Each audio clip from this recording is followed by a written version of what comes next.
నమస్తే welcome to VS99 news పుల్చల బుదక హెడ్లైన్స్ చూద్దాం. మిర్చి రైతులను నట్టేట ముంచిన రైతు ద్రోహి జగన్ రెడ్డి మనవ సుబ్బారావు మీడియా సమావేశం.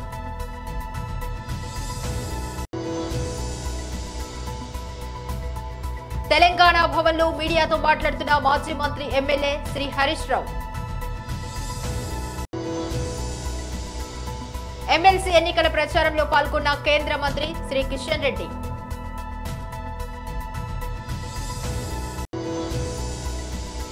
ఢిల్లీ సీఎం రేఖా గుప్తా ప్రమాణ స్వీకారానికి హాజరైన AP CM deputy CM. YSRCP నాయకులు ప్రెస్ మీట్ నిర్వహించారు.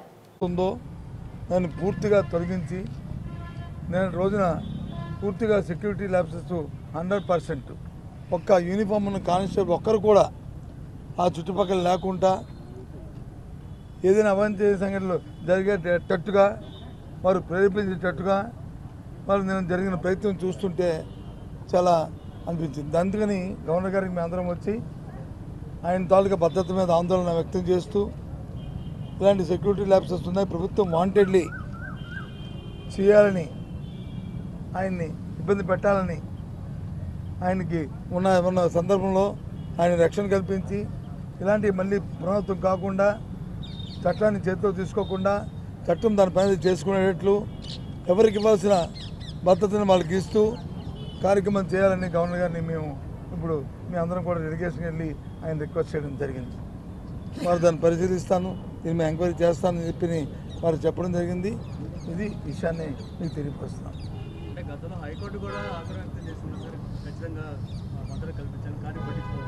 అదే ఇది ఎవరో వ్యక్తిగతంగా ఇచ్చింది కాదు. మాజీ ముఖ్యమంత్రిగా ఆయనకి అది వర్చువల్గా ఆయనకి ఆటోమేటిక్గా అది వస్తుంది. చెప్పేస్తుంది మాజీ ముఖ్యమంత్రి గారికి ఆటోమేటిక్గా వస్తుంది. దాన్ని కూడా నిన్న రోజు విత్డ్రా చేయమంటే అసలు అర్థం అవ్వట్లేదు మాకు. ఎప్పుడు కూడా చూడలేదు ఈ వ్యవస్థలో. ఇంతకుముందు కూడా మేము మాజీ ముఖ్యమంత్రిగా ఇప్పుడున్న ముఖ్యమంత్రి గారు మాజీ ముఖ్యమంత్రి కదా, ఆయనకున్న 5 సంవత్సరాలు ఎక్కడైనా ఇలాంటి సందర్భం ఎక్కడైనా వచ్చిందా? ఎప్పుడైనా చేశామా?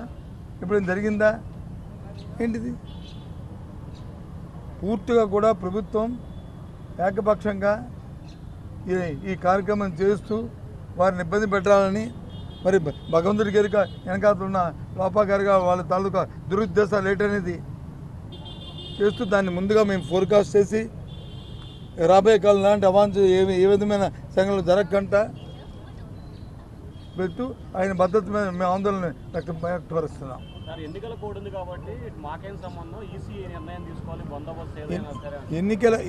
కోడ్ బందోబస్తుకి బయట ఆయనకున్న భద్రత ఎన్నికల కోడ్తో సంబంధంలే. ఏదైతే Z+2 కేటగిరీ ఎప్పుడైతే ఉన్నదో ఆయన ఎక్కడికి వెళ్తే అక్కడికి ఆయనతో పాటు వారు వెళ్ళవలసిందే, అక్కడికి వెళ్తారు. అది నిబంధన. ఎన్నికల కోడ్ అంటే అదనంగా ఇచ్చేది ఏమైనా ఉంటే ఒక ఎన్నికల కోడ్ ఉంటే ఎన్నికల కోడ్ మేము ముందు ఇన్ఫామ్ కూడా చేసాం, ఇగో ఇక్కడికి వెళ్తున్నామని. ఒకవేళ అటువంటి పరిస్థితి ఉన్నప్పుడు ముందుగా మాకు ఇన్ఫామ్ చేయాలి కదా. ఎన్నికల కోడ్ ఉందండి, మీరు అక్కడికి వెళ్ళొద్దండి. మిర్చి రైతులను నట్టేట ముంచిన రైతు ద్రోహి జగన్ రెడ్డి గుంటూరు మిర్చి యార్డ్ మాజీ చైర్మన్ మనవ సుబ్బారావు మీడియా సమావేశం నిర్వహించారు. ఆయన ఒక విషయం ఆలోచించాలి. గత 5 సంవత్సరాల్లో మిర్చి యార్డులో జరిగినటువంటి అవినీతి, అక్రమాలు, అరాచకాల గురించి దానికి కూడా సమాధానం చెప్పాల్సిన బాధ్యత ఆయన మీద ఉంది. దాదాపుగా 2,000 కోట్ల రూపాయల పైగా అవినీతి జరిగింది. దానికి సంబంధించిన పూర్తి సాక్ష్యాధారాలతో సహా ఇటీవల మేము ముఖ్యమంత్రి నారా చంద్రబాబు నాయుడు గారి దృష్టికి తీసుకెళ్ళడం జరిగింది. దాని మీద విజిలెన్స్ విచారణ కూడా ఆదేశించారు. విజిలెన్స్ విచారణలో ఇప్పటికీ ప్రాథమికంగా 350 కోట్ల అవినీతి జరిగినట్టు అన్ని ఆధారాలను కూడా వాళ్ళు కూడా సేకరించారు. ఆ 350 కోట్ల రూపాయలే కాదు, ఇంకొక 1,500 కోట్ల రూపాయల అవినీతి కూడా ఇంకా బయటికి రావాల్సింది ఉంది. ప్రధానంగా మిర్చి యార్డులో ప్రతి ఏటా 20,000 కోట్ల రూపాయల పైగా వ్యాపార లావాదేవీలు జరుగుతాయి. దానికి గాను 1% చెస్ యార్డుకి చెల్లించాల్సింది వ్యాపారులు. అదేవిధంగా దాని ద్వారా ప్రతి ఏడాది కూడా 200 కోట్ల రూపాయలు రావాలా, అంటే 5 సంవత్సరాల్లో 1000 కోట్లు రావాలా. జిఎస్టీ ద్వారా మరొక 2000 కోట్లు రావాలా. అంటే ఇందులో కేవలం సగం మాత్రమే మిర్చి యార్డులో జమ అయింది. మిగతాదంతా కూడా అక్కడ ఉన్నటువంటి వైసీపీ నాయకులు కావచ్చు, అధికారులు కావచ్చు, మొత్తం కూడా దాన్ని స్వాహా చేశారు. అదే కాదు, అక్కడ లైసెన్స్ రెన్యూల్ 400 లైసెన్సులు రెన్యూల్ చేస్తే ఒక్కొక్క లైసెన్స్కి 50,000 నుంచి 1,00,000 రూపాయలు వసూలు చేశారు. ఒక 160 లైసెన్సుల్ని ఒక పేరు నుంచి ఇంకో పేరుకి బదిలీ చేయటానికి ఒక్కొక్క లైసెన్స్ నుంచి 10 లక్షలు వసూలు చేశారు. వైసీపీ సానుభూతి పరులుగా ఉన్నటువంటి వ్యాపారులు ఎవరైతే ఉన్నారో అక్కడ వాళ్ళు 200 నుంచి 300 కోట్ల రూపాయలు ఎగవేశారు రైతులకి, చెల్లించాల్సిన డబ్బులు చెల్లించకుండా. ఇప్పటికి కూడా వాళ్ళ మీద ఎలాంటి చర్యలు తీసుకోలేదు. ఇప్పుడు ఈ ప్రభుత్వం అధికారంలోకి వచ్చిన తర్వాత ఇప్పుడే వాళ్ళ మీద చర్యలు తీసుకోవటం ప్రారంభమైంది. వాస్తవానికి 2019, 20, 20, 21, 22లో ఆ రోజు ధరలు ఎంత ఉన్నాయి, ఇప్పుడు ధరలు ఎంత ఉన్నాయి. ఆయన 20,000 రూపాయలు ఉన్నాయి అన్నాడు. 20,000 రూపాయలు లేవు. ఆయనే ముఖ్యమంత్రి ఆ రోజు, అప్పటి ముఖ్యమంత్రి జగన్మోహన్ రెడ్డి ఆ రోజు కెంట్వాలు 7,000 రూపాయల చొప్పున మరి ఎంఎస్పి మినిమం సపోర్ట్ ప్రైస్గా ఆయన నిర్ధారించి దాన్ని అక్కడ బోర్డు కూడా పెట్టడం జరిగింది మిర్చి యార్డులో. మరి 20,000 రూపాయలు కేవలం ఒక్క ఏడాది మాత్రమే అమ్మకాలు కొనుగోలు జరిగాయి. ఈ విధంగా ఆయన అక్కడ మాట్లాడిన మొత్తం కూడా పచ్చి అబద్ధాలు. ముందు అసలు అక్కడ జరిగినటువంటి అవినీతి మీద సమాధానం చెప్పాల్సిన బాధ్యత జగన్మోహన్ రెడ్డి మీద ఉంది. ఎందుకంటే తనకు సంబంధించిన నాయకులు, ఆ పార్టీకి సంబంధించిన నాయకులే దీంట్లో ప్రధానంగా ఈ అవినీతికి పాల్పడ్డారు. 2017 తెలంగాణ భవన్లో మీడియాతో మాట్లాడుతున్న మాజీ మంత్రి ఎమ్మెల్యే శ్రీ హరీష్ రావు, సాగునీరు, త్రాగునీరు ప్రయోజనాలకు తీవ్రంగా నష్టం జరుగుతూ ఉంటే రాష్ట్ర ప్రభుత్వం నిమ్మకు నీరెత్తినట్లు వ్యవహరిస్తూ ఉంది. ఈ ప్రభుత్వం యొక్క నిర్లక్ష్యం వల్ల రాష్ట్రంలో లక్షలాది ఎకరాల్లో పంట ఎండిపోయే పరిస్థితి వస్తూ ఉంది. రేపు వేసవిలో త్రాగునీటి అవసరాలకు కూడా తీవ్రమైన ఇబ్బందులు ఎదుర్కొనేటువంటి పరిస్థితి కనబడతా ఉంది. అంటే ఒక సోయిలేని ప్రభుత్వం అధికారంలోకి వస్తే రాష్ట్రానికి ఎంత నష్టం జరుగుతుందో ఇవాళ మన కళ్ళ ముందు స్పష్టంగా కనబడతా ఉంది. రోజు పత్రికల్లో కూడా వార్తలు చూస్తూ ఉన్నాం. సాగర్ కుడి కాలువ నుంచి ఆంధ్రప్రదేశ్ ప్రభుత్వం రోజు 10,000 క్యూసెక్కుల నీళ్లు తరలించకపోతుంటే తెలంగాణ ప్రభుత్వం చేవజచ్చి చేష్టలుడిగి చేతులు కట్టుకొని చూస్తూ ఉన్నారు. నీళ్ల మంత్రి నీళ్ళు నములుతూ ఉన్నాడు. ఒక్క మాటలో చెప్పాలంటే తెలంగాణ భూభాగానికి నీళ్లు మళ్లించిన ప్రభుత్వం బీఆర్ఎస్ ప్రభుత్వం అయితే చేతగాక నీళ్లు నములుతున్న ప్రభుత్వం ఇవాళ కాంగ్రెస్ ప్రభుత్వం. 3 నెలలుగా సాగర్ కుడి కాలువ నుంచి రోజు 10,000 క్యూసెక్కులు పోతూ ఉన్నాయి. మరి ముఖ్యమంత్రి గారు, నీటిపారుదల శాఖ మంత్రి గారు బెల్లం కొట్టిన రాయిలాగా చలనం లేకుండా ఎందుకు పడి ఉన్నారు? కృష్ణా జలాల్లో తాత్కాలిక ఒప్పందం ప్రకారం, సరే గతంలో మమ్మల్ని విమర్శించారు, మీరు కూడా మొన్న పోయి అదే ఒప్పందం చేసుకొని వచ్చిండ్రు. తాత్కాలిక ఒప్పందం ప్రకారంగా ఆంధ్రప్రదేశ్ వాటా 512 టీఎంసీలు, కానీ ఇప్పటికే ఆంధ్రప్రదేశ్ 657 టీఎంసీలు తీసుకుపోయింది. 657 టీఎంసీలు తీసుకపోతే మీ నోరు పెగలడం లేదా అని అడుగుతా ఉన్నా. మిమ్మల్ని ఎన్నుకున్నది ఎందుకు? రాష్ట్ర హక్కులను ఆంధ్రప్రదేశ్కు తాకట్టు పట్టడానికి మిమ్మల్ని రాష్ట్ర ప్రజలు ఎన్నుకున్నారా? గడిచిన 25 రోజుల్లోనే 60 టీఎంసీల నీళ్లు తరలించారు. అంటే దాదాపు రోజుకు 2 టీఎంసీలు నీళ్లు పోతా ఉన్నాయి. అంటే తెలంగాణ నీటి ప్రయోజనాలు కాంగ్రెస్ ప్రభుత్వానికి పట్టవా? ఇవాళ మీ నిర్లక్ష్యం తెలంగాణ పాలిట పెను శాపం కాబోతా ఉంది. ఇవాళ నాగార్జున సాగర్ను మనం ఆ రోజు అసెంబ్లీలో కూడా తీర్మానం చేసినాం. సిఆర్పిఎఫ్ బలగాలను వెంటనే ఉపసంహరించుకోవాలి, నాగార్జున సాగర్ను తెలంగాణ రాష్ట్ర ప్రభుత్వ ఆధీనంలో తీసుకోవాలని మన శాసనసభలో కూడా తీర్మానం చేశాం. నవంబర్ 30, 2023 నాడు ఏ స్టేటస్ అయితే ఉందో తిరిగి ఆ స్టేటస్లో నాగార్జున సాగర్ ప్రాజెక్టు రెగ్యులేషన్ అంతా తెలంగాణ ప్రభుత్వ ఆధీనంలో తీసుకురావాలని చెప్పి స్పష్టంగా తీర్మానం చేశాం. ఎమ్మెల్సీ ఎన్నికల ప్రచారంలో పాల్గొన్న కేంద్ర మంత్రి శ్రీ కిషన్ రెడ్డి మన యొక్క ఈ స్థానం నుంచి నల్గొండ, వరంగల్, ఖమ్మం నుంచి అనేక సంవత్సరాలుగా ఉపాధ్యాయుడిగా ఉపాధ్యాయ సంఘాలలో కీలక పాత్ర పోషిస్తూ అనేక ఉద్యమాలలో పాల్గొంటూ తెలంగాణ ఉద్యమంలో కూడా టీచర్స్ జేఏసీలో పనిచేసినటువంటి సర్వోత్తమ రెడ్డి గారిని పార్టీ అభ్యర్థిగా నిలపడం జరిగింది. ఈరోజు తెలంగాణ వ్యాప్తంగా సుమారు 80 అసెంబ్లీ నియోజకవర్గాల్లో ఎన్నికలు జరుగుతూ ఉన్నాయి. హైదరాబాదు, మహబూబ్ నగర్ తప్ప మిగతా అన్ని ప్రాంతాలలో ఈ యొక్క ఎమ్మెల్సీ ఎన్నికలు జరుగుతూ ఉన్నాయి. అవి టీచర్స్ కానీ, పట్టాభద్రుల నియోజకవర్గం కానీ. ఇది విద్యావంతులు, మేధావులు,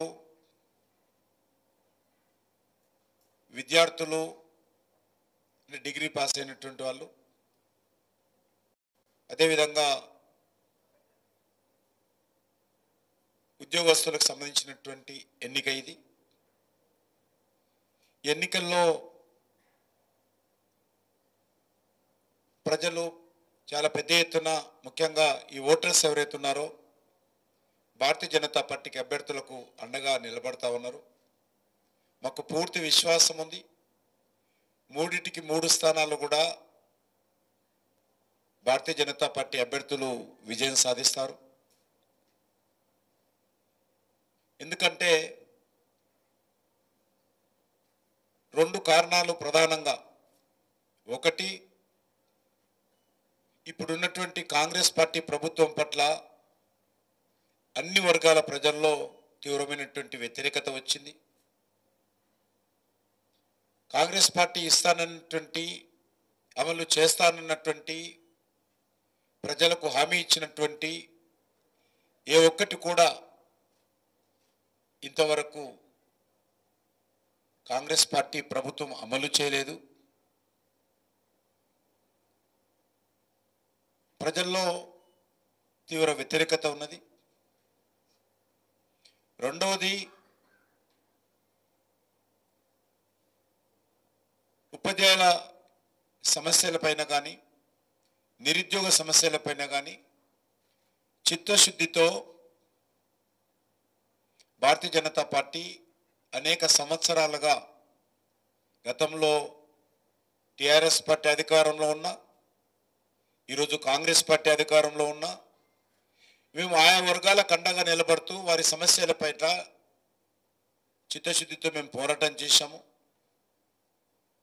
కాబట్టి ఆయా వర్గాలకు సంబంధించినటువంటి అన్ని వర్గాల విద్యావంతులు, మేధావులు, ఉపాధ్యాయులు, ఉద్యోగస్తులు మాకు అండగా నిలబడుతున్నారు. రెండో అంశము, మిగతా రాజకీయ పార్టీలు కూడా పోటీ చేయడానికి కూడా ఈరోజు వాళ్ళకు ధైర్యం చేయలేదు. టీఆర్ఎస్ పార్టీ కానీ, కాంగ్రెస్ పార్టీ కానీ. ఢిల్లీ ముఖ్యమంత్రిగా రేఖా గుప్తా ప్రమాణ స్వీకారం చేశారు. ఆమె చేత లెఫ్టినెంట్ గవర్నర్ వికే సక్సేనా ప్రమాణం చేయించారు. ఆమెతో పాటు పలువురు మంత్రులుగా ప్రమాణం చేశారు. ఇక ఈ కార్యక్రమానికి ప్రధాని నరేంద్ర మోదీ, కేంద్ర మంత్రి అమిత్ షా, బీజేపీ జాతీయ అధ్యక్షుడు జేపీ నడ్డాతో పాటు ఏపీ నుంచి CM Chandrababu Naidu, deputy CM Pawan Kalyan హాజరయ్యారు. ఈ సందర్భంగా చంద్రబాబు, పవన్ ను ప్రధాని మోదీ ఆప్యాయంగా పలకరించారు. ప్రత్యేకంగా పవన్ గురించి మాట్లాడుతూ నవ్వులు పూయించారు. కాగా ఇటీవల వెలువడిన ఢిల్లీ అసెంబ్లీ ఎన్నికల ఫలితాల్లో కమలం పార్టీ బంపర్ మెజార్టీతో గెలిచిన విషయం తెలిసిందే. మొత్తం 70 అసెంబ్లీ స్థానాలకు గాను బీజేపీ 48 స్థానాలను కైవసం చేసుకోవడం విశేషం. అటు ఆప్ కేవలం 22 సీట్లకే పరిమితమైంది. దీంతో దాదాపు 27 ఏళ్ల తర్వాత ఢిల్లీలో బీజేపీ జెండా పాతింది. అమెరికాలో వరుస విమాన ప్రమాదాలు ఆందోళన కలిగిస్తున్నాయి. గత నెల 31న ల్యాండ్ అవుతున్నటువంటి ఓ విమానాన్ని హెలికాప్టర్ ఢీకొన్న ఘటనలో 67 మంది మృత్యువాత పడ్డ సంగతి తెలిసిందే. తాజాగా అమెరికాలో సింగిల్ ఇంజన్ తో కూడిన 2 చిన్న విమానాలు ఢీకొన్నాయి. ఈ ఘటనలో 2 మృతి చెందారు. ఈ ప్రమాదం తాలూకా వీడియో ఒకటి నెట్టెట్లో చక్కర కొడుతుంది. ఇక అమెరికాలోని అరిజోనా రాష్ట్రంలో ఈ ప్రమాదం జరిగింది. అమెరికా కాలమాన ప్రకారం బుధవారం ఉదయం రన్వేపై సెస్నా 1725 లాంకర్ 360 MK 11 ఢీకొన్నట్లు అక్కడ అధికారులు తెలిపారు. మృతులకు సంబంధించి పూర్తి వివరాలు తెలియాల్సిందే. అమెరికా కాలమానం ప్రకారం బుధవారం ఉదయం రన్వేపై సెస్నా 1725 లాంకర్ 360 MK 11 ఢీకొన్నట్లు అక్కడి అధికారులు తెలిపారు. మృతులకు సంబంధించి పూర్తి వివరాలు తెలియాల్సి ఉంది. రాష్ట్ర ప్రభుత్వం సంపూర్ణంగా కులగణన చేసిన తర్వాతనే ఎస్సీ వర్గీకరణ చేయాలని మాల యూత్ ఫెడరేషన్, ఆల్ మాల స్టూడెంట్స్ అసోసియేషన్ ఆధ్వర్యంలో ఓయూలోని ఆర్ట్స్ కళాశాల వద్ద నిరసన వ్యక్తం చేశారు. ఈ సందర్భంగా మాల యూత్ ఫెడరేషన్ చైర్మన్ మందల భాస్కర్ మాట్లాడుతూ కులగణనలు మార్చి 10వ తేదీ వరకు కాకుండా మరో 6 నెలలు పొడిగించాలని డిమాండ్ చేశారు. ముఖ్యంగా దళితులకు సంబంధించిన 2025 సెన్సెక్స్ ప్రకారమే వర్గీకరణ చేయాలని కోరారు. 70 లక్షలు ఉన్న దళితులకు దాదాపు 22 నుంచి 23% రిజర్వేషన్ రావాలని అన్నారు. ఇక తెలంగాణలో ఉన్న దళితులందరూ ఈ విషయాన్ని గమనించాలని గుర్తు చేశారు. బీజేపీ వంచన చేరిన మందకృష్ణ మాదిగ 2025 సెన్సెస్ ప్రకారమే వర్గీకరణ చేయాలని ఎందుకు బీజేపీ నాయకులను ప్రశ్నించడం లేదని మండిపడ్డారు. రాష్ట్ర ప్రభుత్వం కూడా బీసీలకు కులగణన చేసింది కానీ ఎస్సీలకు కులగణన ఎందుకు చేయలేదని ఆరోపించారు. ఎస్సీ కులగణన చేయకుండా 2011 జనాభా లెక్కల ప్రకారం వర్గీకరణ చేస్తే సుప్రీంకోర్టు తీర్పును అవమానించినట్లే అని అన్నారు. ఈ విధానాల వల్ల మాల విద్యార్థులు తీవ్రంగా నష్టపోతున్నారు. కాబట్టి తెలంగాణలో ఉన్న మాల విద్యార్థులు అందరినీ ఏకం చేసి మార్చి మొదటి వారంలో ఉస్మానియా యూనివర్సిటీ వేదికగా మాలల విద్యార్థి గర్జన సభను పెద్ద ఎత్తున నిర్వహించనున్నామని తెలిపారు. మాల స్టూడెంట్ జేఎస్ ఆధ్వర్యంలో ముఖ్యంగా తెలంగాణలో ఉన్నటువంటి మాల విద్యార్థులందరినీ మొన్న జరిగినటువంటి రోస్టర్ విధానంలో మాల సామాజిక వర్గానికి 22వ రోస్టర్ విధానాన్ని కేటాయించారు. ముఖ్యంగా ఈ తెలంగాణ రాష్ట్రంలో 2వ అత్యంత జనాభా కలిగినటువంటి మాల సామాజిక వర్గాన్ని బిలో కేటాయించి వారికి రోస్టర్ పాయింట్ 7ను కేటాయించాల్సినటువంటి అవసరం ఉండే. దీన్ని మేము తీవ్రంగా ఖండిస్తూ ఉన్నాం. యావత్ తెలంగాణలో ఉన్నటువంటి మాల విద్యార్థులు, నిరుద్యోగులందరూ కూడా చాలా ఇబ్బంది పడుతున్నటువంటి ఈ యొక్క సందర్భంలో మేము మాల విద్యార్థుల తరపున, మాల సామాజిక వర్గం తరపున ఈ యొక్క రేవంత్ రెడ్డి ప్రభుత్వం చేసిన వర్గీకరణ చెల్లదు అని చెప్పేసి చెప్పదలుచుకున్నాం. ముఖ్యంగా లేటెస్ట్ సెన్సెస్ సుప్రీంకోర్టు తీర్పు ప్రకారం లేటెస్ట్ లెక్కలు తీసుకొని ఆ యొక్క జనాభా దామాష ప్రకారం 1950లో ఉన్నటువంటి జనవరి 26 భారత రాజ్యాంగం అమల్లోకి వచ్చినప్పటి నుంచి 15% ఉంది. మరి ఈరోజు 75 సంవత్సరాల తర్వాత ఎస్సీల పాపులేషన్ తెలంగాణలో 70 లక్షలు ఉంటే వాళ్లకు 15% రిజర్వేషన్ను ఎందుకు పెంచలేదని చెప్పేసి మేము రేవంత్ రెడ్డి ప్రభుత్వాన్ని అడగదలుచుకున్నాం. అంతేకాకుండా బీసీల కులగణన చేసి 42% రిజర్వేషన్ ఇస్తా అని చెప్తున్నటువంటి రేవంత్ రెడ్డి ప్రభుత్వం ఎస్సీల యొక్క కులగణన ఎందుకు చేస్తలేదు?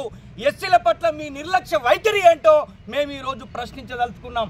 ముఖ్యంగా మీకు దళితులపైన చిత్తశుద్ధి ఉంటే మీ కాంగ్రెస్ పార్టీ చేవల్ల డిక్లరేషన్లో 18% ఎస్సీలకు రిజర్వేషన్ ఇస్తామని చెప్పారు. మేము మాల సామాజిక వర్గానికి సంబంధించిన విద్యార్థులుగా, యువకులుగా ఒక డిమాండ్ చేస్తూ ఉన్నాం. ఈరోజు జనాభా మాది 22% పెరిగింది. మా యొక్క రిజర్వేషన్ 22% పెంచి మొత్తం కూడా పంచాల్సినటువంటి అవసరం ఉందని చెప్పేసి మేము గుర్తు చేయదలుచుకున్నాం. అందుకే మేము ముఖ్యంగా మందకృష్ణ మాదిగ గారు, మీరు ఎందుకు మీకు మాదిగ విద్యార్థులపైన చిత్తశుద్ధి ఉంటే, మాదిగ విద్యార్థులు ఉద్యోగ రంగంలోకి రావాలని ఉంటే మీరు 15% రిజర్వేషన్లు ఎందుకు 22% పెంచాలని అడుగుతలేరు? మీరు ఈరోజు బీజేపీ ప్రభుత్వాన్ని, బీజేపీ మంత్రులను, బీజేపీ ఎంపీలను ఎందుకు ప్రశ్నిస్తారేదో కులగణన జరిగిన తర్వాతనే ఈ రిజర్వేషన్ వర్గీకరణ జరగాల్సినటువంటి అవసరం ఉందని మొత్తం యావత్ 70 లక్షల మంది ఉన్నటువంటి దళితులు మేము చెప్పదలుచుకున్నాం. ముఖ్యంగా మందకృష్ణ గారు ABCDEFగా నువ్వేదైతే ఉమ్మడి రాష్ట్రంలో చేసిర్రో ఈరోజు ఈ యొక్క తెలంగాణ ప్రభుత్వం 1 to 3 వరకు చేశారు.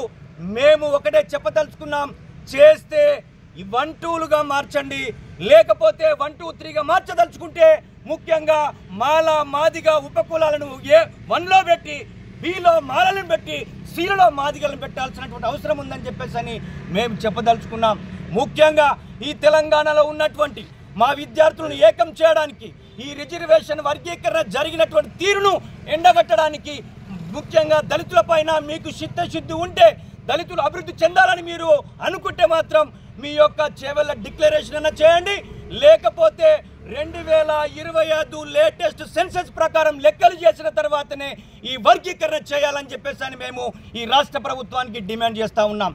ముఖ్యంగా బీజేపీ రామగుండం పోలీస్ కమిషనరేట్ పరిధిలోని గోదావరి ఖని 2 టౌన్ మంచిర్యాల జిల్లా కేంద్రంలో పెద్ద ఎత్తున గంజాయి నిల్వలను పోలీసులు స్వాధీనం చేసుకున్నారు. ఈ మేరకు రామగుండం పోలీస్ కమిషనరేట్ ఆవరణంలో ఏర్పాటు చేసిన మీడియా సమావేశంలో పోలీస్ కమిషనర్ శ్రీనివాస్ వివరాలను వెల్లడించారు. గోదావరి ఖని 2 టౌన్ పరిధి 11వ గని వద్ద కారులో అక్రమంగా తరలిస్తున్న 96 కిలోల గంజాయి, అలాగే మంచిర్యాల జిల్లా కేంద్రంలోని సీసీ కెమెరాల షాపులో అక్రమంగా నిల్వ ఉంచిన 23 కిలోల గంజాయిని స్వాధీనం చేసుకున్నట్లు పోలీస్ కమిషనర్ తెలిపారు.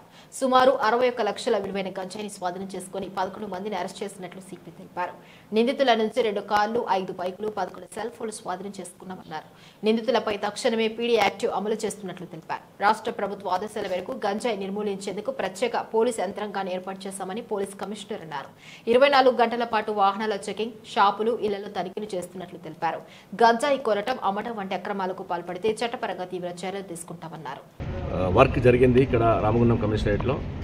మీకు తెలుసు, కొత్త గవర్నమెంట్ వచ్చినప్పటి నుంచి ఆనరబుల్ సీఎం గారి ఆదేశాల మేరకు ఈ మన తెలంగాణలో గాంజాయి నిర్మూలన అండ్ డ్రగ్స్ నిర్మూలన గురించి చాలా పెద్ద ఎత్తున మనము ఎన్ఫోర్స్ చేస్తున్నాము. దాంట్లో భాగంగానే మేము ఎప్పటి నుంచో ఇన్ఫర్మేషన్ మీద చాలా ఇక్కడ టీమ్స్, తర్వాత మన స్పెషల్ బ్రాంచ్ కానీ, టాస్క్ ఫోర్స్ కానీ, లోకల్ పోలీస్ కానీ అందరికీ స్ట్రిక్ట్ ఆదేశాలు ఇవ్వడం జరిగింది. వాళ్ళు దాంట్లో వర్క్లో భాగంగా నిన్న 11A మైన్ క్రాస్ వద్ద మనం వెహికల్ చెకింగ్ చేస్తుంటే 2 టౌన్ పోలీస్ స్టేషన్ ఏరియాలో ఇక్కడ ఒక వెహికల్ అనుమానాస్పదంగా కనబడింది.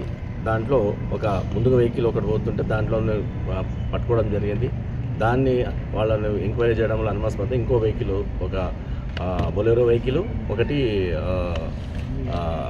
వర్ణ వెహికల్ చూసి దాన్ని వాళ్ళని పట్టుకోవడం, దాన్ని మొత్తం థరోగా చెక్ చేస్తే మనకు 96.770 గ్రాముల, అంటే 96 కిలోల 770 గ్రాముల గాంజాయిని ఇది ఛత్తీస్గఢ్ ప్రాంతం, ఒరిస్సా ప్రాంతం నుంచి తీసుకొని టువర్డ్స్ మహారాష్ట్రకు వెళ్తున్నారని చెప్పేసి మనకు వాళ్ళ దగ్గర ఎంక్వైరీలో తెలిసింది. దాంట్లో ఇక్కడ మొత్తం 4గురిని అప్రహెండ్ చేయడం జరిగింది. వాళ్ళ పేర్లు ఉదయ్ వీర్, సన్ ఆఫ్ జీతారాం, వయసు 32 సంవత్సరాలు. ఇతను దాడికి సయ్యాం, ఆగ్రా, ఉత్తరప్రదేశ్ స్టేట్ అతను. అలాగే రాజ్ లోధి సంజు, ఇతను ధోల్పూర్, రాజస్థాన్ సంబంధించిన అతను. కేశవ్ ఖారా, ఇతను ఒరిస్సా సంబంధించిన అతను. సుమంత ఖారా, ఇతను కూడా ఒరిస్సా సంబంధించిన అతను. ఇది కాకుండా ఇంకా 2 పరారీలో ఉన్నారు. వాళ్ళు A5, A6గా ఉన్నారు. వాళ్ళని కూడా త్వరలో పట్టుకుంటాము. ఈ యొక్క గాంజాయి 96 కిలోల 750 గ్రాముల గాంజాయి, 2 కార్లు, వీళ్ళకి సెల్ ఫోన్లు, వీళ్ళకు సంబంధించిన సెల్ ఫోన్లు కూడా సీజ్ చేయడం జరిగింది.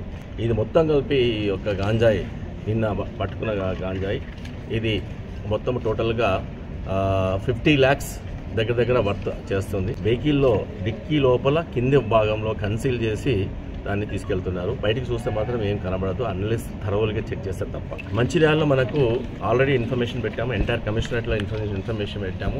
ఏమైనా గాంజాయి వస్తున్నట్టు కానీ, ఇక్కడ వాడుతున్నట్టు కానీ, తర్వాత కన్సంప్షన్ చేస్తున్న పెట్టడం వల్ల మనకు ఒక చిన్న ఇన్ఫర్మేషన్ ద్వారా ఒక సీసీ కెమెరాలు అమ్మే షాప్లో ఏదో సంథింగ్ సస్పిషియస్గా ఉందని చెప్పడం వల్ల వాళ్ళు అక్కడ సస్పిషియస్ కనబడి దాని వెనక బ్యాక్గ్రౌండ్లో, బయట మాత్రం సీసీ కెమెరాస్ అమ్ముతున్నారు, బ్యాక్గ్రౌండ్లో మొత్తం ఈ గాంజాయిని స్టోర్ చేసినట్టు ఇన్ఫర్మేషన్ వచ్చి మొత్తం 23 కేజీల 5 గ్రాముల గాంజాయి విలువ నియర్లీ 11 నుంచి 12 లక్షల వరకు ఉంటుంది. ఇది అక్కడ సీజ్ చేయడం జరిగింది. దాంట్లో భాగంగా మొత్తం 11 మంది వాళ్ళని అక్కడ ఎవరు తెచ్చారు ఆ ఇంట్రాగేషన్లో భాగంగా అందరినీ 11 మందిని అరెస్ట్ చేయడం జరిగింది.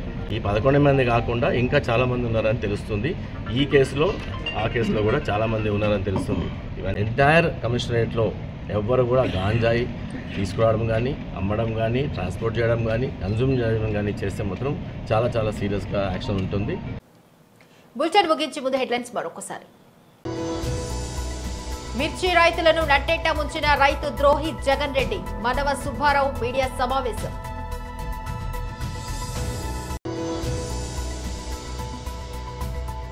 తెలంగాణ భవన్లో మీడియాతో మాట్లాడుతున్న మాజీ మంత్రి ఎమ్మెల్యే శ్రీ హరీష్ రావు. ఎమ్మెల్సీ ఎన్నికల ప్రచారంలో పాల్గొన్న కేంద్ర మంత్రి శ్రీ కిషన్ రెడ్డి.